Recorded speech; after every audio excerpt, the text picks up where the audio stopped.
Wonder Pets. Now that's a show I definitely watched. I was a tiny bit older than the actual target demographic for this, but as a kid, I did go through a phase where I knew that what I was watching was made for younger kids, but I watched it anyway, because it was just on TV.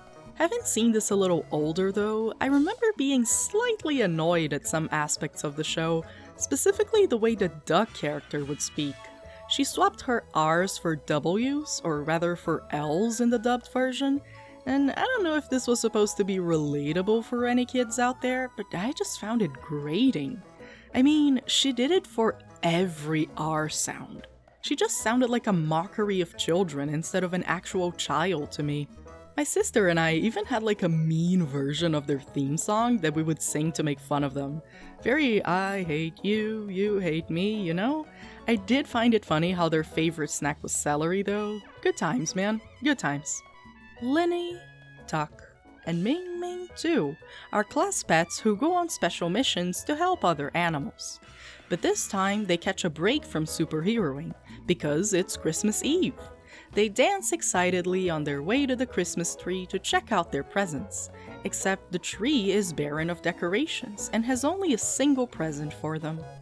When they open the box, they find a little Nutcracker baby doll and a single nut. They want to put the Nutcracker to good use, but a note on the present states that they can only crack the nut on Christmas morning. They feel crummy about their lousy singular gift and having to wait to use it, but then Tuck sings a song about being happy with what you have, and they all start to feel better. I don't really like that.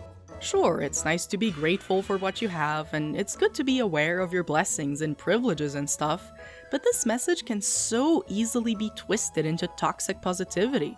Like, you never have the right to complain about anything because you should just be happy with what you have. No, Tuck, sometimes you're 5 years old and your Christmas present sucks. It's okay to be upset about it. They each go to their little cage to sleep, but some Christmas magic awakens the Mouse King within a picture book, and he steals the Nutcracker doll. Now the pets have to get together and take it back. They put on their little outfits and hop onto the flying boat and are transported to the land of the Christmas picture book.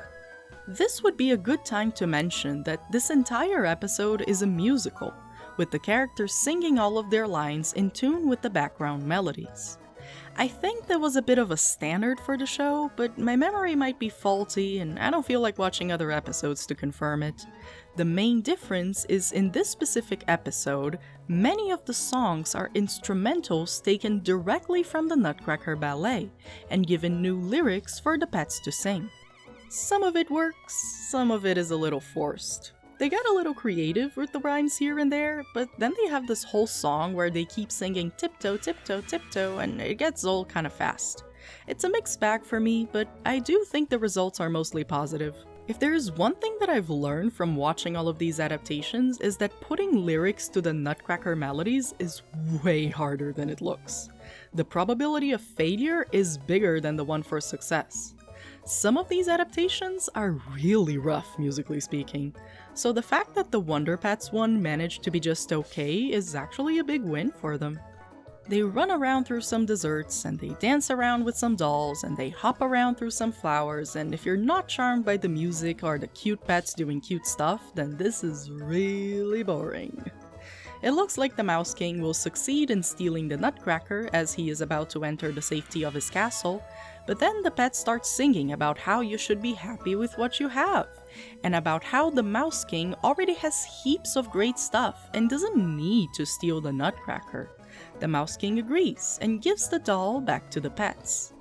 This whole time, I was expecting some kind of plot twist, like the Mouse King only stole the Nutcracker because he had a tough nut of his own and needed help cracking it, or he was lonely and just wanted to have a friend for Christmas. But no, he was stealing the doll just because he wanted to steal something, and then they convince him that, in reality, he did not have to steal something. Sure. The pets get their doll back and they return to the classroom, where the sun is starting to rise upon the window, meaning they now get to crack their Christmas nut. When they do so, magical decorations appear in the walls, and their Nutcracker comes to life. They sing one last song together and the doll joins in for the dancing and even the singing. Merry Christmas. Yeah, I don't think this one's doing it for me. After watching other kids' shows tackle the Nutcracker theme, I was much more enamored with the lessons and teachings that the other ones brought than I am with this one. The big lesson of the show is teamwork, which is fine, but it pales in comparison to the complexity of text interpretation or socio-emotional regulation. The fun here lies more in the music, but like I said, the lyrics are only okay. So I don't think this adaptation is bringing a lot to the table. Still, this might have been the first time some kid out there even heard of the Nutcracker, which is fun to think about. I'll leave this one to the kids. I'm sure there are some of them who will enjoy it. Super feios em desarmonia, atrapalhar o quebra-nozes e piorar o dia. Nós somos grandões e fortes também, mas trabalhando juntos tudo nos detém. Não vão, super feios!